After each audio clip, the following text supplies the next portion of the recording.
to the Independent Investor. As I said last week, keep my cash levels about, last week was about 35%. I did lower it a bit. I'll mention those trades I did. Again, predominantly, well, all dividend plays that are relatively safe. I'm not trying to chase this market. The NASDAQ continues to go up, even with the bad news with the coronavirus. It just seems to be that boomers putting their money into passive funds, index ETFs, that type of thing, that continues to drive the market up. And the market doesn't really seem to respond to any bad news. But I think what's happening in China will probably not be as fast as a recovery as people are expecting. Today in the Wall Street Journal, Volkswagen announced that they're going to keep their plants. A lot of their plants in China closed for another week. This is after the Chinese New Year was extended for a week. So this is going to definitely affect their earnings, and other automotive manufacturers and supply chain and the automotive industry is all going to be affected the same way. This is going to affect earnings in that sector. I've mentioned we've already had 4 quarters now of no earnings growth. Now we could actually see a decrease in earnings. And I think when that starts to come out, the market's going to maybe take notice of it. I don't know. But I don't want to be chasing the cloud software type companies that are trading at 20 times sales.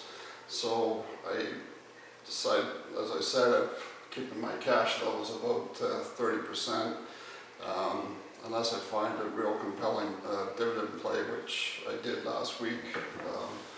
So last week, one I mentioned about a couple of weeks ago, which was a new addition to the portfolio, was TNET. And it reported pretty good earnings. Growth was up 10%, which has been growing at now for quite some time, and earnings were also up 10%. And the company said it would buy back $300 million share repurchase program, something I've mentioned about before. I'm not really too keen on that. I'd rather, especially this company, because it's already kind of overvalued. So to me, they're buying back overvalued shares and compromising the book value. But I'd much rather see that $300 million played out as dividends. But the stock did respond quite well.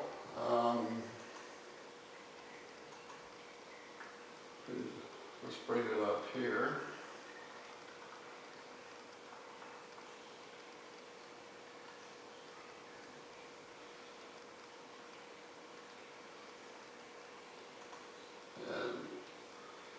So we can see that's the weekly chart. If you look on the daily chart, I actually thought earnings were bad the day before because the share price actually went down quite a bit. You can see here it went all the way down to almost 50, and then the next day we gapped all the way up to 61 on a bullish candlestick. So I continue to like this one. I want to hold it for a long time if I can.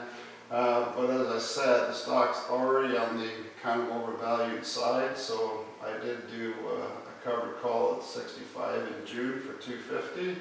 So if the price did continue to go up through 65, I would have those shares taken away from me.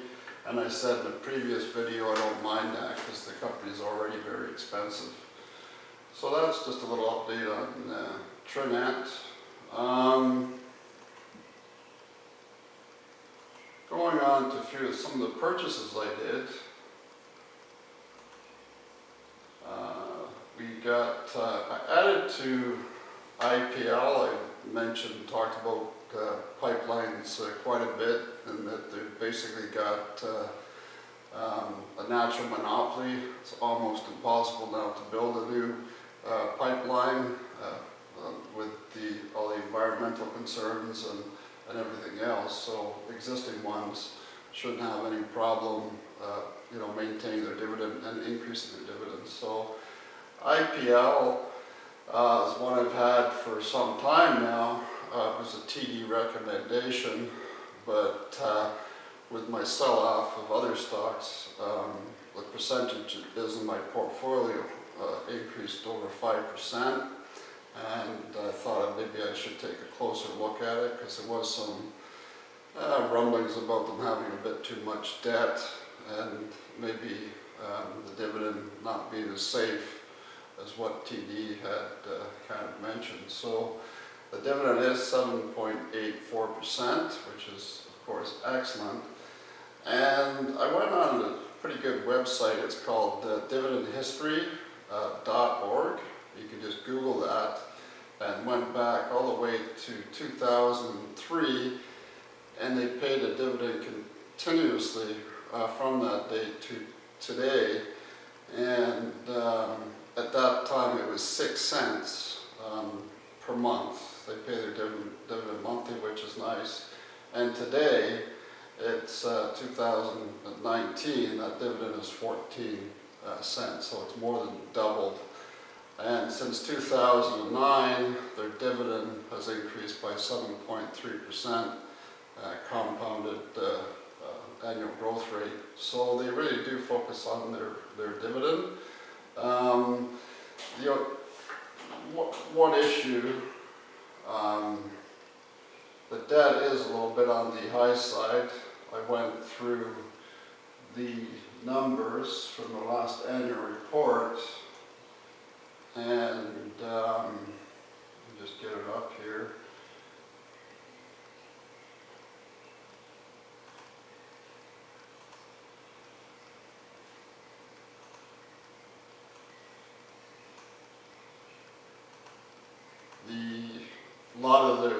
On my own spreadsheet here, I kind of just put the numbers in, and then I wrote a little program just to generate all the ratios. And their working cap ratio is 0.18. You want that higher than 2. The quick ratio is also 0.18, which is very low. And the asset coverage, which you want about 2,000, is at 1,700. But that's improved from the previous year. Debt holders, only 59% of the value of the company. 59% is owned by debt. We prefer to see that closer to 50-50 between equity and debt. And the debt-to-equity ratio, which I just talked about, is 1.5. You want that less than 0.5. And their cash flow to total debt is 0.15, and you want that over 30.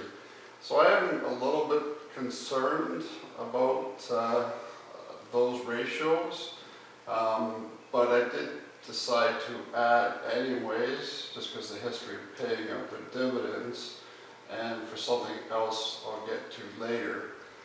Their actual dividends aren't quite covered by earnings right now, but they have, their dividends are 655 million, and then the income was, net earnings was 592, but by accounting, they have a DRIP program, which is a dividend reinvestment plan, and a lot of people seem to be using that.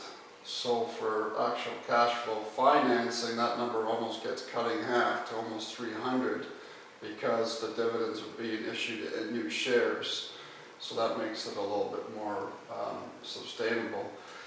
And what I was talking about with those debt ratios probably improving in a year or two is right now they've got a $3.5 billion project that's scheduled to finish the end of next year, and that's the Heartland Complex. And this is uses low-cost propane. Propane right now is oversupplied in Alberta. They can't get it out by pipeline. The only way they can get it out by rail, and that's driving the price down. So this propane is then used with the Heartland project to make polypropylene, which is a very common plastic. It's